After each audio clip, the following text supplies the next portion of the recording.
Okay, let's unpack this. Welcome, everyone, to the Deep Dive. Great to be here.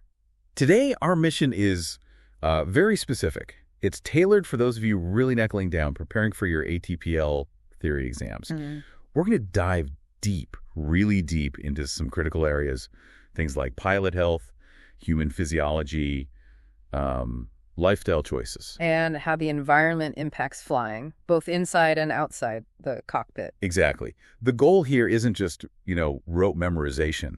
It's to really ingest this fundamental knowledge. Right. So you can ace those tricky questions, sure, but also grasp the why behind it all. Yes, understanding the nuances of keeping fit for flight throughout what's hopefully a long career. And what's really fascinating, I think, is how directly all this stuff connects to actual flight safety day to day. Absolutely. And, a pilot's longevity in the job. We'll be pulling out the vital bits from Flying and Health, an aviator's guide. A key resource. Definitely. Yeah. To build a really solid, practical understanding of the human side of things in aviation. Which brings up a good point right away, doesn't it?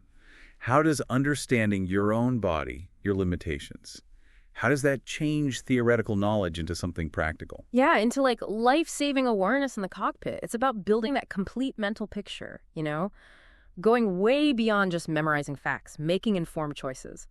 Human physiology and lifestyle for pilots, ensuring fitness for flight. Okay, so let's start with something most people have heard of, maybe from general health stuff. Yeah. But we need it in the specific aviation context.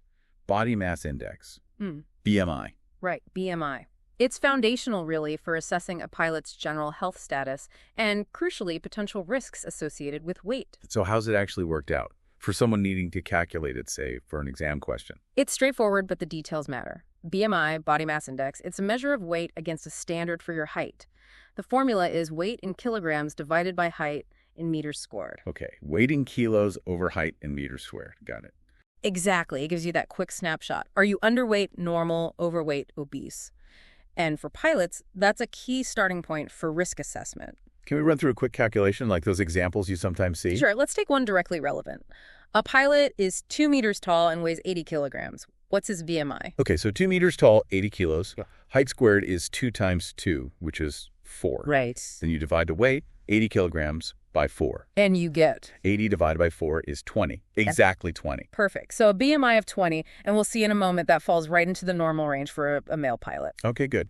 What about working backwards? Sometimes they give you the BMI and height, right? Yes, that's another common scenario. Right. Let's say a pilot has a BMI of 26 and is 1.75 meters tall. How do you find their weight? Okay, BMI 26, height 1.75. First, square the height.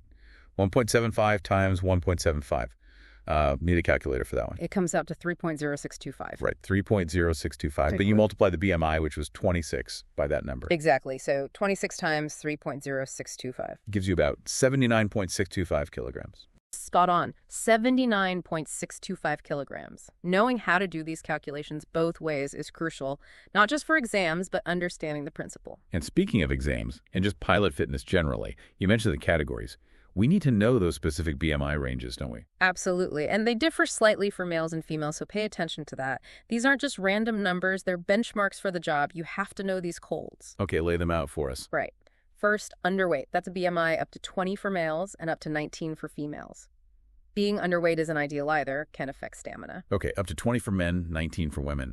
Then normal. Normal range. For males, it's between 20 and 25. For females, between 19 and 24, that's the target zone, lowest health risks. 20 to 25 for men, 19 to 24 for women. Got it. What about overweight? Overweight, for males, that's a BMI over 25 up to 30, so 25 point something up to 30. Right. For females, it's over 24 up to 29.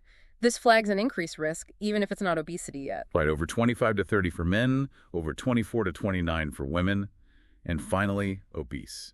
Obese. All right. Many thanks for listening to this free part of the ATPL Theory podcast. If you want to continue learning and access the full comprehensive guide, go to my Patreon at patreon.com/ATPLtheory or my Hero at herohero.co/ATPL. That is patreon.com/ATPLtheory or herohero.co/ATPL. Wishing you all the best.